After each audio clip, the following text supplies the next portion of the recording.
Bienvenidos a Los Maestros del Valor, el primer programa de evaluación en México. El día de hoy conoceremos al maestro Norberto Ramírez Mandujano. Él es ingeniero mecánico eléctrico, ha sido docente en varias instituciones y comentamos que el año pasado obtuvo la especialidad en evaluación de bienes aeronáuticos por parte de la UNAC y FECOBAL. Es especialista en evaluación de bienes aeronáuticos por parte de la Universidad Nacional Aeronáutica de Querétaro. Además, comentamos que en el año 2022 incursionó como conferencista internacional en el Congreso UPAP con la ponencia Evaluación de bienes aeronáuticos, aplicación del proceso analítico jerárquico, mercado y costos. Así que vamos a conocer al maestro Norberto, quien nos hablará un poco más acerca de la evaluación de bienes aeronáuticos. ¿Qué tal, amigos? Bueno, pues bienvenidos a este espacio que hemos llamado Los Maestros del Valor. Y bueno, el día de hoy hemos escogido el tema Evaluación aeronáutica, aplicación del proceso analítico jerárquico, comparación con costos y mercado. Y bueno, para eso le agradezco al maestro Norberto que haya aceptado esta entrevista. Bienvenido, Norberto, bienvenido a tu programa. Francisco, muchísimas gracias por la invitación, muchas gracias a tu equipo de trabajo también. Gracias, maestro. Bueno, Norberto, recientemente te presentaste en el Congreso de la UPAP, celebrado en Costa Rica, con una ponencia sobre evaluación de bienes aeronáuticos y diferentes metodologías. Antes de entrar, nos gustaría, pues bueno, este es un programa dirigido a estudiantes de especialidad de maestría en evaluación. ¿Cómo se podría definir un bien aeronáutico? Bien, un bien aeronáutico realmente es un activo que está en el ámbito de la aeronáutica. En este sentido, puede haber bastantes bienes aeronáuticos que a veces no podemos nosotros a lo mejor identificar de forma muy rápida. Los más rápidos de identificar serían, por ejemplo, aeropuertos, hangares, aeronaves de cualquier tamaño, pero también, por ejemplo, hay derechos que son que tienen valor y además valor muy elevado. Por ejemplo, los derechos de aterrizaje en algún aeropuerto. Entonces, hay aerolíneas que tienen esos derechos y si ya no van a operar los pueden vender bastante caros. Entonces, todo esto tiene que ver con el tema de bienes aeronáuticos. Ok, es importante porque luego nos imaginamos pues aviones y helicópteros, ¿no? Con sus diferencias, pero todo, hasta intangibles dentro de los aeropuertos, como las licencias o permisos para aterrizar, etcétera. Todo eso son los bienes aeronáuticos. Así es, y los más comunes, digamos, evidentemente son todo lo que sea inmuebles y que podemos visualizar. Y lo más atractivo para los evaluadores, pues es a los que nos gusta la aeronáutica, pues son los aviones, los motores, las unidades de potencia auxiliar, los equipos de apoyo en tierra, etcétera. Ok, maestro. Bueno, también antes se usaba que los peritos estudiaban evaluación de maquinaria y equipo y luego se especializaban o tomaban cursos sobre aeronaves, etcétera, pero hoy, comentamos a la audiencia, ya existe la especialidad en evaluación de bienes aeronáutica en la UNAC y otros organismos como FECOBAL, ¿no? Tú eres parte de la primera generación, ¿verdad? Es correcto, sí, Francisco. Tuve la fortuna de enterarme de que se abría la especialidad en evaluación de bienes aeronáuticos aquí en la UNAC, en Querétaro, y pues tomé la oportunidad. Fue la primera generación, fuimos 23 personas los egresados de la especialidad, algunos ya con título y con cédula, otros en proceso, pero efectivamente esta es la primera generación. Consideramos que es la primera especialidad a nivel Latinoamérica que se tiene como tal, de manera muy específica para la evaluación de bienes aeronáuticos. Ok, y por ejemplo, de esta generación que salió producto del trabajo, del esfuerzo conjunto, existe el Instituto de Evaluación de Bienes Aeronáuticos, IBAERO. IBAERO, sí. Te comento un poco. Justamente la intención de los egresados, cuando concluimos la especialidad, fue aglutinar a los especialistas en una entidad que nos pudiera representar para diferentes fines, como cualquier otro instituto o colegio de profesionistas. En este caso, consideramos que la especialidad en evaluación de bienes aeronáuticos por sí misma tiene un sentido muy específico. Cuando nosotros hablamos de maquinaria y equipo, pudieran entrar pues vehículos también, ¿no? Automotores y otro tipo de bienes. El caso de la aeronáutica es especial porque tiene otra forma de trabajo y otra reglamentación, otra legislación. Por eso hemos pensado en formar este instituto. Yo tengo la fortuna de que me invitaron a ser parte como secretario del instituto. Actualmente lo conformamos 11 personas más 3 candidatos para ingresar, pero la invitación está abierta a todos los profesionistas de evaluación que quieran integrarse al instituto y que hayan tenido contacto o ya experiencia con la parte de evaluación aeronáutica.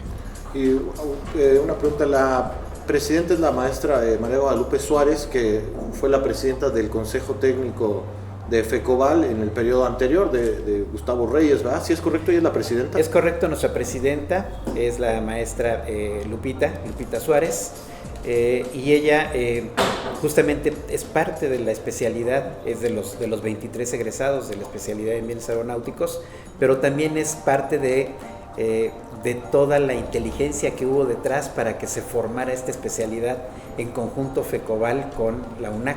Entonces hay un equipo generativo de la idea, y ella fue parte fundamental de esta consolidación y de esta unión entre la FECOBAL y la UNAC para obtener todo una autorización para poder hacer una especialidad de evaluación de bienes aeronáuticos. Ok, maestro Norberto, también otra cosa que nos gustaría saber, para los estudiantes, a diferencia de estudiar una maestría o una especialidad en evaluación de maquinaria y equipo, en la de bienes aeronáuticos, ¿como qué tipo de materias aparecen que no aparecen en la de maquinaria y equipo, ¿no? Por ejemplo, es buena pregunta porque vienen temas muy específicos de aeronáutica, por ejemplo, legislación aeronáutica, mantenimiento aeronáutico, ingeniería financiera. Son cosas que sí, tal vez la ingeniería se puede ver en otras especialidades de evaluación, pero aquí está todo muy enfocado al tema aeronáutico. Entonces, el tema, por ejemplo, de legislación aeronáutica es un tema fundamental que debemos de considerar siempre para que podamos valorar una aeronave. Esta tiene mucho valor cuando es aeronavegable, pero pierde ese valor cuando pierde esa calidad de aeronavegabilidad. Y mucho tiene que ver con la parte legal y mucho tiene que ver con la parte de mantenimiento. Entonces, este tipo de materias que no los vemos, por ejemplo, en maquinaria y equipo, son fundamentales en la parte de la especialidad en evaluación de bienes aeronáuticos. O sea que el certificado de aeronavegabilidad es que cumple todas las partes, no solo mecánicas para volar, sino también las legales, ¿verdad? Totalmente, así es. Tiene toda su documentación en regla, que me refiero a documentación, no nada más a la parte legal, porque hay un tema ahí fuerte, legal, para poder operar una aeronave en el espacio aéreo. También existe toda la documentación que justifica y certifica que esa aeronave puede volar porque tiene todos los mantenimientos y tiene todas las directivas de aeronavegabilidad que emiten los fabricantes de diferentes componentes aeronáuticos. Es decir, si tenemos una aeronave Boeing de cierto modelo, Boeing puede estar emitiendo durante un periodo de tiempo directivas de aeronavegabilidad que pueden ser correcciones, mantenimientos, verificaciones, y debe de haber una trazabilidad para que se compruebe que dicha aeronave ha cumplido con esas directivas de aeronavegabilidad que exige no nada más el fabricante, sino, por ejemplo, toda autoridad aeronáutica las va a exigir. Y con ese cumplimiento se obtiene el certificado de aeronavegabilidad. Pero además no solo basta con obtenerlo, sino hay que mantenerlo. Entonces, una directiva de aeronavegabilidad pudiera surgir un mes después de que tú ya tienes el certificado. Entonces necesitarías hacer todo lo necesario para cumplir con la directiva de aeronavegabilidad y mantener ese certificado vigente. Ok, entonces, esto, es una pregunta así para aclararlo para un servidor y para la audiencia. Si nosotros evaluamos, no sé, una caldera o algo en la industria que tiene componentes y alguien no supervisa un componente, pues la máquina se para y ya se para la producción. Pero en el caso de un avión, de esto, todos los componentes, no sé, electrónicos, obviamente los motores y todos los que tenga, si no son monitoreados y falla, pues ahí habría problemas serios, ¿no? Entonces el certificado de aeronavegabilidad, digamos que explora que todos esos elementos estén bien ensamblados al día con mantenimiento, y aparte la otra sí hace es mantenerlo, ¿verdad? O sea, que periódicamente se sigan verificando. Es correcto. Existen, además de estas directivas de aeronavegabilidad que emiten los fabricantes o que pudieran emitir inclusive las autoridades aeronáuticas. Existen también todo un programa de mantenimiento que tiene diferentes temporalidades. Como tal, todas las aeronaves, todos los operadores de aeronaves deben de cumplir con ese programa de mantenimiento. Cada cumplimiento lo va a hacer alguien que esté capacitado y certificado para poderlo realizar. Entonces, también las personas que hacen este tipo de mantenimientos tienen una licencia específica para poderlo hacer. Y ellos ponen un sello y una firma en el documento que certifica que esa aeronave ha cumplido con sus mantenimientos, por lo tanto mantiene el estatus de aeronavegabilidad.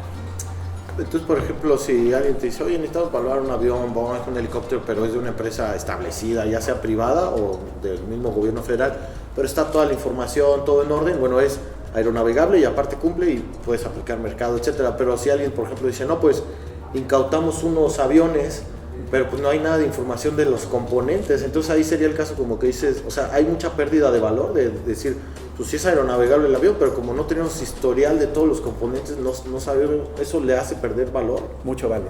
Inclusive, una vez que es incautada esta aeronave sin documentos, pierde su capacidad de volar.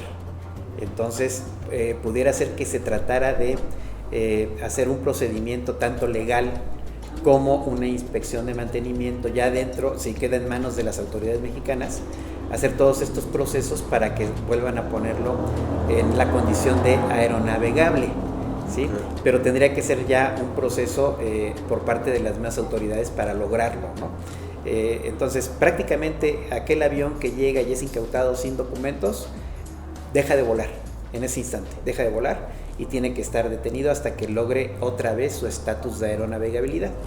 Volverlo a llevar al estado de certificado de aeronavegabilidad previo a todas las inspecciones que haya que hacer. Sí, el problema es emitir, por ejemplo, los documentos legales. Sí, claro. Entonces ahí, por eso yo me refería que si las autoridades llegan a confiscar un avión, van a tener que hacer un proceso legal para que entonces se identifique que ese avión con ese número de serie ahora se encuentra en cierto lugar, y eventualmente generarle toda la documentación si fuera posible y después hacer todo el proceso de mantenimiento o la verificación correspondiente para obtener un certificado de aeronavegabilidad. Excelente, maestro. Bueno, ahora sí nos gustaría un poco más entrar así en detalle sobre la ponencia que expusiste ahora, representando a México, a FECOBAL, en el Congreso de la UPAP, que es, para nuestra audiencia, la Unión Panamericana de Evaluación, celebrado ahora en junio en Costa Rica.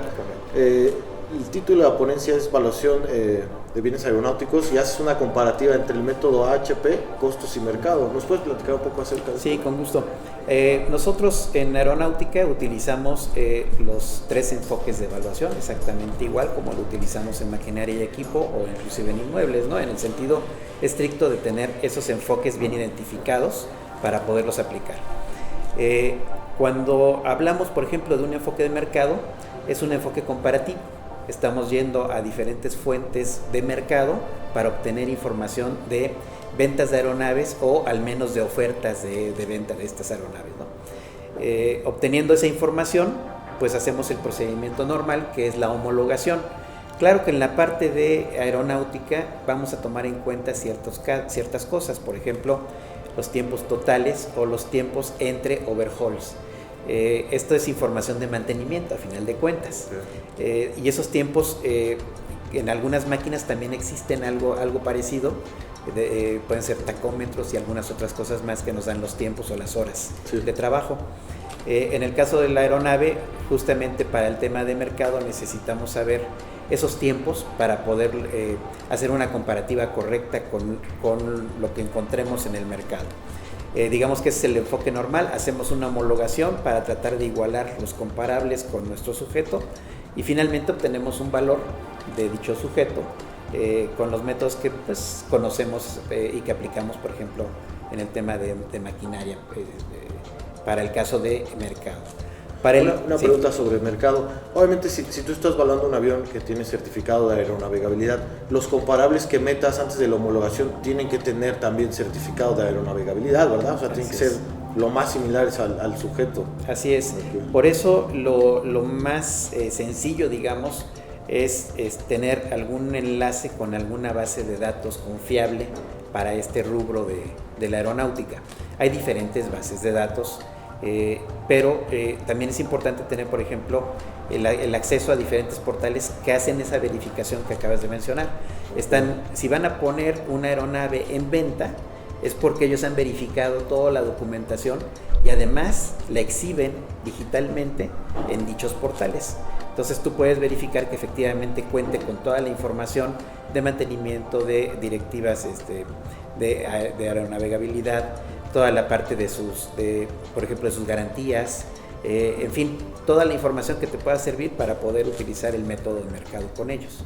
Okay. ¿Sí? Entonces, prácticamente aquí es el método de mercado. Vámonos al método de costo.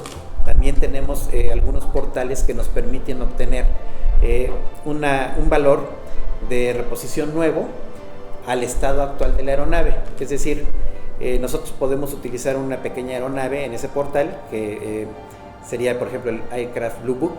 En ese portal nosotros verificamos dicha aeronave con su número de serie y le ponemos todos aquellos elementos que pudieran ser extras a su condición de, digamos, de venta estándar, ¿no? De que te lo vendan con un cierto equipamiento.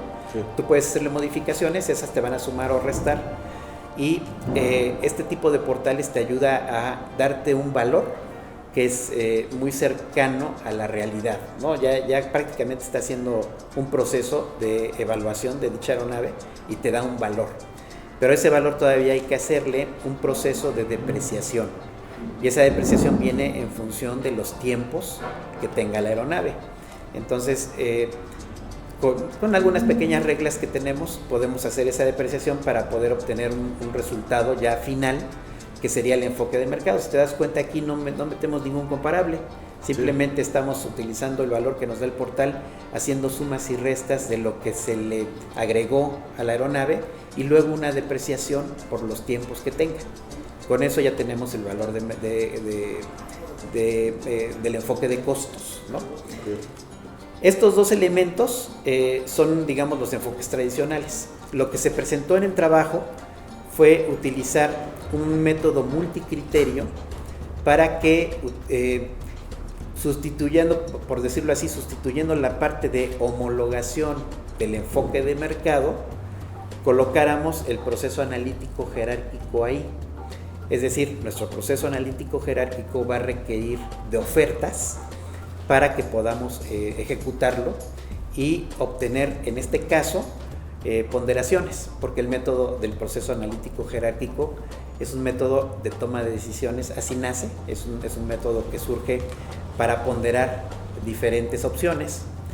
Pero en el caso de la evaluación, el doctor Aznar propone un ratio de evaluación, utilizar la ponderación que nos da el método y multiplicarla por los valores de cada uno de los comparables para obtener un valor que a su vez lo multiplicamos por la ponderación del sujeto. Y con eso obtenemos un valor de mercado, a final de cuentas. El trabajo trató, en sentido estricto, de ver si podíamos utilizar justamente el proceso analítico jerárquico en sustitución de la homologación para el método de mercado y comparar los resultados y ver la evaluación por el método de costos o el método físico y saber qué tanto nos estábamos alejando. Se hizo un pequeño estudio estadístico y la verdad es que hay una muy buena correlación con respecto al proceso de homologación normal y el proceso de analítico jerárquico, ¿no? Que ese fue el resultado que tuvimos. Entonces, bueno, recapitulando un poco así para la audiencia, bueno, el método de mercado es el que te explicamos ya, todo, la homologación, ¿no? Que obviamente los comparables cumplan con la parte legal, etcétera, ¿no? En los portales.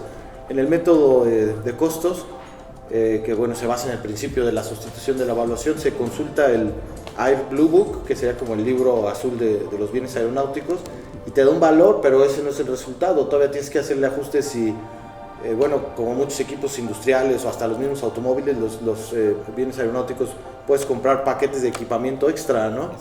Luces, ya que sé, para los helicópteros, los aviones. Entonces, hacerle esos ajustes y depreciar también en base ya a la inspección que hace sobre las horas que tienes. Ese sería el segundo. Y en el tercero, el proceso analítico en base a la ponderación de los criterios sería sustituir la homologación, ¿verdad? Correcto.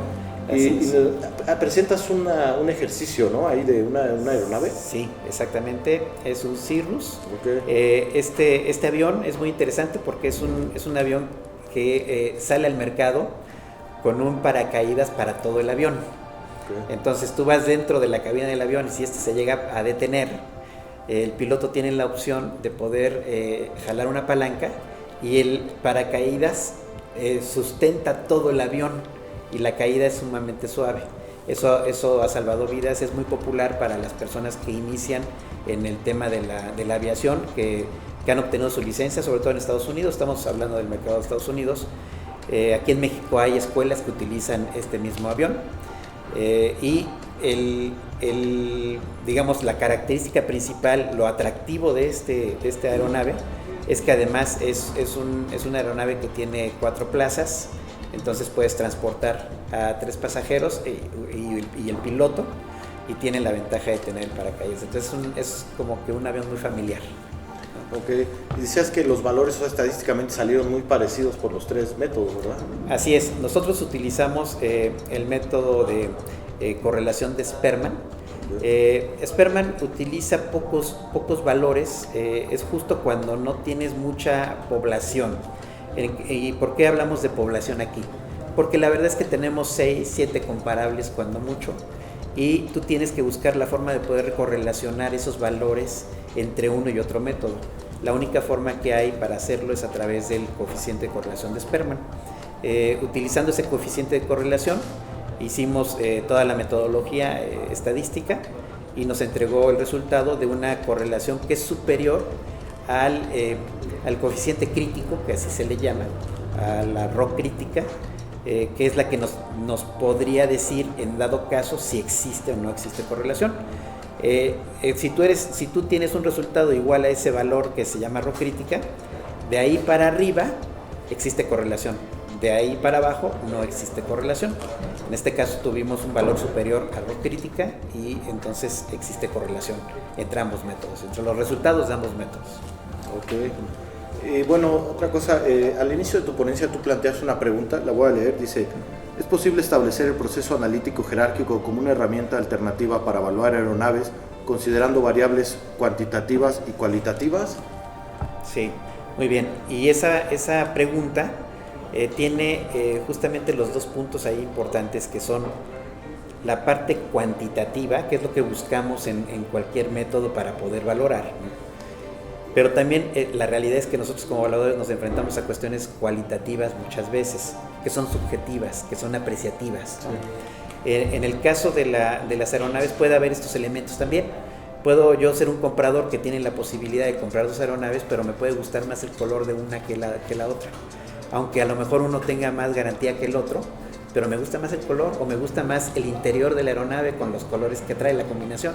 Entonces esas variables cualitativas muchas veces no se pueden considerar en una homologación. Lo que hace el método analítico jerárquico es que nos permite cuantificar variables cualitativas, sí, ¿no? Sí. La respuesta fue que sí, que podemos utilizar. En nuestro ejercicio utilizamos 2 variables cualitativas y con lo que presentamos, pues la diferencia de valores que tenemos es del menos del 0.3%. Ok, sí, pues básicamente entonces Es es totalmente confiable. Bueno, maestro Norberto, también sabemos que tienes algunas certificaciones como el PMP, la cual es una certificación internacional y está ligada a la dirección de proyectos. ¿Nos puedes comentar un poco acerca de esto? Sí, cómo no. Y es algo para mí interesante y también de orgullo. Esa certificación es una certificación internacional un poco compleja. Es un examen, no sé, de 4 o 5 horas continuas. Lo aplica un centro de certificación, es internacional, lo avala el Project Management Institute, es el Instituto de Gestión de Proyectos a nivel mundial, ¿no? También esta certificación se reconoce a nivel mundial. Aquellos que la tenemos, pues es porque tenemos la experiencia en dirigir proyectos. ¿De qué tipo? Cualquiera. Proyectos de construcción, proyectos de tecnologías de la información, depende del expertise que tengamos. Yo inicio en el tema de la evaluación justamente porque en la parte de proyectos tengo que empezar a valorar proyectos de inversión. Entonces me meto a la maestría y mi tesis para la maestría tiene que ver con justamente la evaluación de proyectos de inversión utilizando el método, el proceso analítico jerárquico, pero todo enfocado hacia el Project Management Institute. ¿Cómo lo ve el Project Management Institute? Para que tú puedas abordar proyectos de pues cualquier tipo de proyecto y puedas valorarlos y tomar una decisión. Entonces, en mi tesis se estudia la posibilidad de toma de decisiones con el proceso analítico jerárquico para este tema de los proyectos. Ok, maestro, qué interesante. Bueno, también nos comentabas que ahorita estás incursionando, planeando aplicar el proceso analítico, pero con programación por metas, ¿verdad? O sea, como un paso más allá de lo que ahorita presentaste en Costa Rica, ¿verdad? Sí, Francisco, qué bueno que me lo preguntas. Tengo la oportunidad de estar estudiando el doctorado en este momento en evaluación y ahí quisiera yo en el trabajo terminal hacer un estudio justamente de bienes aeronáuticos, pero aplicando multicriterio. A mí me gusta mucho la parte de multicriterio. Quisiera yo aplicar el multicriterio, pero en este caso la programación por metas para poder valorar diferentes aspectos de las aeronaves, ¿no? Pueden ser aeronaves o pueden ser, por ejemplo, derechos de las aeronaves, ¿no? Para eso nos dan, justo para eso sirven más los métodos multicriterio, para aquellos situaciones donde tenemos información ambigua o cualitativa o carecemos de información y tenemos que generarla de forma que no sea arbitraria, ¿no? Sino que sea más metodológica y que sea un proceso cuantificador de este tipo de variables. Efectivamente, mi rumbo va por el tema del multicriterio para la evaluación. Ok, entonces también podríamos decirle a los estudiantes que, bueno, el proceso analítico lo puedes usar para evaluar bienes de los que hay muchísimo mercado, ya sea una casa, un automóvil, y pues te va a salir, pero un gran nicho para aplicar el proceso analítico es para aplicarlo cuando a veces no se pueden aplicar los otros métodos, ¿verdad? Exactamente, cuando no se pueden aplicar o no hay, por ejemplo, alguna gran cantidad de información de mercado o no hay experiencias previas para poder hacer una evaluación de ese bien, ¿no? Ahora vamos a ver mucho tema de evaluación, por ejemplo, para capital intelectual, ¿sí? Y va a ser con multicriterio. Vamos a ver muchos temas de evaluación para patentes, van a ser con multicriterio también, y se pueden hacer también por tema de flujos de efectivo, pero una de las alternativas es multicriterio.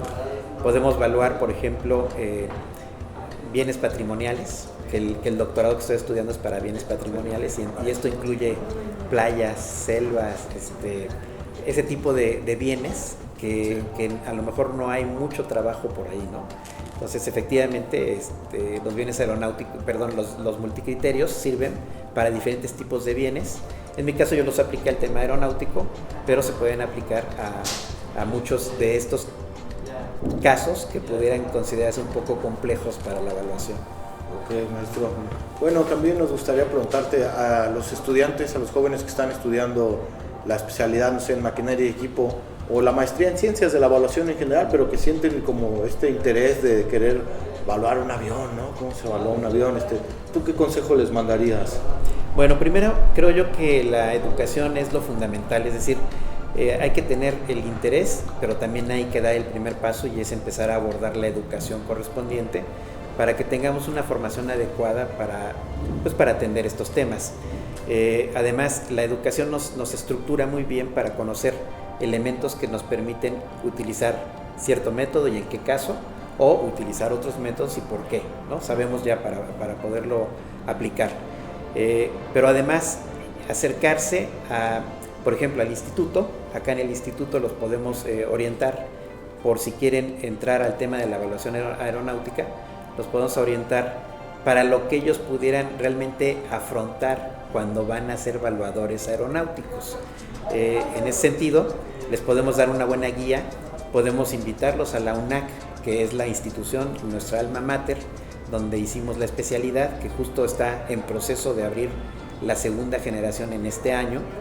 En fin, creo yo que la recomendación es, si te interesa, empieza a estudiarlo, formaliza esos estudios y empieza a aplicarlo. Además, lo puedes empezar a aplicar desde que lo estás estudiando. Si te apoyas con gente que ya lo hace, puedes aprender muchísimo y te va a dar un muy buen resultado. Tengo una experiencia con algunos alumnos que tengo del Instituto Tecnológico de la Construcción que me decían, ingeniero, ¿qué puedo hacer? Porque yo cuando salga de la maestría en evaluación, pues no voy a saber cómo abordar el tema de la evaluación, ¿no? Entonces le dije, lo primero que tienes que hacer es acércate a un colegio o a algún instituto para que puedas conocer evaluadores. Yo te puedo presentar evaluadores, ayúdales a los evaluadores, a lo mejor ahorita como un tipo de servicio social, para que empieces a ver los temas de primera mano, que te enfrentes a todos los casos que vas a poder ver cuando tú ya seas un profesionista certificado, y te va a dar mucha experiencia. Entonces hay casos que tengo de alumnos que ahora son amigos, que siguieron el consejo, y hoy por hoy son evaluadores que ya tienen mucha experiencia porque lo hicieron desde que empezaron, antes de salir de su especialidad o su maestría. Ok, maestro Norberto, pues bueno, muchas gracias por haber aceptado esta entrevista. Salvo que desees abordar algún punto que crees que sea importante, algún comentario. Bueno, primeramente, sí quisiera yo mencionar, creo yo que es un muy buen esfuerzo lo que se está haciendo por parte de FECOBAL y la UNAC para haber abierto esta especialidad en evaluación de bienes aeronáuticos, continuar con el esfuerzo. Ahora el doctor Furlong también lo está continuando junto con las autoridades de la UNAC. A mí me parece que este esfuerzo se debe de mantener y se debe de impulsar. Hay mercado en toda Latinoamérica. Ahora que estuvimos en el congreso de la UPAC, hubo mucha gente interesada. Yo estuve en un curso que me dio un maestro muy estimado de mi parte, que es Edgar Bejarano, el ingeniero Edgar Bejarano. Me dio un curso de evaluación de aeronaves. O sea, yo, a pesar de ya tener la especialidad, sigo con la capacitación, porque siempre es bueno estar al día con el tema. Tomé yo el curso con él y ahí me di cuenta que había pues más de 25, 30 colegas interesados de toda Latinoamérica tomando el curso. Entonces es un campo que tiene mucho interés en Latinoamérica. Entonces yo invitaría a todos los interesados, a los que conocí allá en Costa Rica, que les mando un saludo cordial, a que se acerquen. La UNAC tiene la posibilidad de ofrecerles esa especialidad, y creo yo que inclusive a través de todos los medios que nosotros tuvimos a bien utilizar en medio de una pandemia. Nosotros empezamos la especialidad por ahí del 2020 y terminamos en el 2021, justo cuando estaba la pandemia en su apogeo, lo que hizo que utilizáramos elementos remotos para poderla llevar.